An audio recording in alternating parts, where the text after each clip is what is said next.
നമസ്കാരം. രാത്രി 9 മണിക്ക് ശേഷമാണോ നിങ്ങൾ ഭക്ഷണം കഴിക്കാറുള്ളത്? എന്നാൽ നിങ്ങൾ ഉറപ്പായും ചില കാര്യങ്ങൾ അറിഞ്ഞിരിക്കേണ്ടതായി ഉണ്ട്. രാത്രി 9 മണിക്ക് ശേഷം അത്താഴം കഴിക്കുന്നത് ഒരാളുടെ ആരോഗ്യത്തിന് നിരവധി അപകട സാധ്യതകൾ ഉണ്ടാക്കും എന്നാണ് പറയപ്പെടുന്നത്. ശരീരഭാരം വലിയ രീതിയിൽ കൂടാനുള്ള സാധ്യതയും ഇതിൽ ഉൾപ്പെടുന്നുണ്ട്. ഉറങ്ങാൻ പോകുന്നതിന് തൊട്ട് മുൻപ് ഭക്ഷണം കഴിക്കുന്നതാണ് പലരുടെയും ശീലം. എന്നാൽ ഈ ഒരു തൃപ്തി വരൂ എന്നൊക്കെ സാധാരണ ആളുകൾ പറയാറുണ്ട്. എന്നാൽ ഇത്തരത്തിൽ ഉറങ്ങുന്നതിന് തൊട്ട് മുൻപ് ഭക്ഷണം കഴിക്കുന്നത് കലോറികൾ എരിച്ചു കളയുന്നതിന് പകരം കൊഴുപ്പാക്കി മാറ്റാൻ ശരീരത്തെ പ്രേരിപ്പിക്കുകയാണ്. അതുകൊണ്ടാണ് സാധാരണ എല്ലാവരും പറയാനുള്ളത് കുറച്ചേ കഴിക്കുന്നുള്ളൂ എങ്കിൽ പോലും പെട്ടെന്ന് വണ്ണം വയ്ക്കുന്നു എന്നുള്ള പരാതികൾ വരുന്നുണ്ട്. ഇപ്പോൾ രാത്രി കുറച്ച് ഭക്ഷണം കഴിച്ചാൽ മതി എങ്കിൽ പോലും ഉറങ്ങുന്നതിന് തൊട്ട് മുൻപാണ് അത് കഴിക്കുന്നതെങ്കിൽ വലിയ രീതിയിലാണ് നിങ്ങളെ ശരീരത്തെ ബാധിക്കുന്നത്. എന്തായാലും ഈ ശീലം ശരീരത്തിന്റെ സ്വാഭാവിക മെറ്റബോളിക് പ്രക്രിയകളെ തടസ്സപ്പെടുത്തുകയും കാലക്രമേണ, അതായത് ഒറ്റയടിക്കല്ല, കാലക്രമേണ ശരീരഭാരം വർദ്ധിക്കാൻ ഇടയാക്കുന്ന കാരണമാണ്. ഈ പ്രതികൂല ഫലങ്ങൾ ഒഴിവാക്കാൻ കൂടുതൽ അച്ചടക്കമുള്ള ഭക്ഷണക്രമം സ്വീകരിക്കേണ്ടത് അനിവാര്യമാണ്. രാത്രി ഏറെ വൈകി ഭക്ഷണം കഴിക്കുന്നതിൻ്റെ പ്രധാന പ്രശ്നങ്ങളിൽ ഒന്ന് അവ ഉറക്കത്തിൻ്റെ ഗുണനിലവാരത്തെ സാരമായി ബാധിക്കും എന്നതാണ്. ഭക്ഷണം കഴിച്ച് ഉടൻ ഉറങ്ങാൻ കിടക്കുന്നത് അസ്വസ്ഥത ഉണ്ടാക്കുകയും ഉറങ്ങാൻ ബുദ്ധിമുട്ടുണ്ടാക്കുകയും ചെയ്യും. ഭക്ഷണം ദഹിപ്പിക്കാനുള്ള ശരീരത്തിൻ്റെ ശ്രമങ്ങൾ അതിൻ്റെ സ്വാഭാവിക ഉറക്ക സംവിധാനത്തെ തടസ്സപ്പെടുത്തും. ഇത് മോശം ഉറക്കത്തിന് കാരണമാവുകയും ചെയ്യും.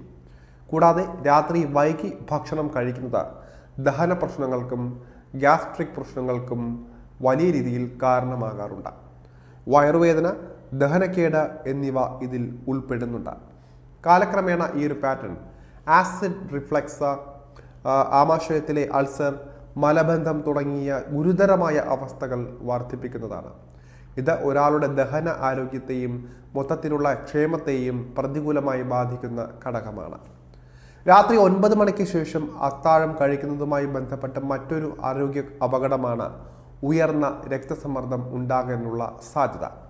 പെട്ടെന്നുള്ള ഉറക്കത്തിലൂടെയോ ദീർഘനേരം ഇരിക്കുന്നതിലൂടെയോ ദഹനം തടസ്സപ്പെടുമ്പോൾ അത് ശരിയായ രക്തചംക്രമണത്തെ തടസ്സപ്പെടുത്തുകയും ഉയർന്ന രക്തസമ്മർദ്ദത്തിലേക്ക് വഴിവെക്കുകയും ചെയ്യും.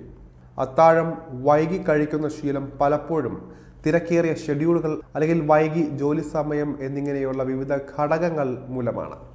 ഉറങ്ങുന്ന സമയത്തിനും ഭക്ഷണത്തിനും ഇടയിൽ 2 മുതൽ 3 മണിക്കൂർ ഇടവേള അനിവാര്യമാണ്. രാത്രി 8 മണിക്ക് അത്താഴം കഴിക്കാൻ സാധാരണയായി നിർദ്ദേശിക്കപ്പെടുന്നുണ്ട്. ശരിയായ ദഹനം ഉറപ്പാക്കുന്നതിനും ദഹനക്കേടിൻ്റെ സാധ്യത കുറയ്ക്കുന്നതിനും ഉറക്കത്തിനും ഭക്ഷണത്തിനും ഇടയിലെ ഇടവേള വളരെ അത്യാവശ്യമാണ്. പക്ഷേ പലരും ഇതിപ്പോൾ ചെയ്യാറില്ല. ഭൂരിഭാഗം പേരും കഴിച്ച ഉടൻ കിടക്കുന്നതാണ് ശീലം. കാരണം കഴിച്ചു കഴിഞ്ഞാൽ ഉടൻ തന്നെ ക്ഷീണമായിട്ട് അനുഭവപ്പെടും. അതിന് പിന്നാലെ അവർ എന്നാലേ ഉറക്കം വരൂ എന്നുള്ളൊരു ധാരണയുള്ളവർ അനേകമാണ്. പക്ഷേ ആദ്യമൊക്കെ വലിയ രീതിയിൽ ബുദ്ധിമുട്ടുണ്ടാകും. രാത്രി ലഘുഭക്ഷണം കഴിക്കുക, പരമാവധി 2 മുതൽ 3 മണിക്കൂർ വരെ ഗ്യാപ്പ് ഉണ്ടാവുമെന്ന് ഉറപ്പുവരുത്തുക. അതിനുശേഷം ഉറങ്ങാൻ കിടന്നാൽ അത് കാലക്രമേണ നിങ്ങളുടെ ആരോഗ്യത്തെ വലിയ രീതിയിലായിരിക്കും സ്വാധീനിക്കുന്നത്. ആദ്യം തന്നെ നിങ്ങൾ ശ്രദ്ധിക്കേണ്ട, തുടക്കത്തിൽ ബുദ്ധിമുട്ടായിരിക്കും, പക്ഷേ കാലക്രമേണ അതൊരു ശീലമായി മാറുകയും ചെയ്യും. അത് നിങ്ങളുടെ ആരോഗ്യത്തിനായിരിക്കും ഏറ്റവും കൂടുതൽ ഗുണമായി മാറുന്നത്.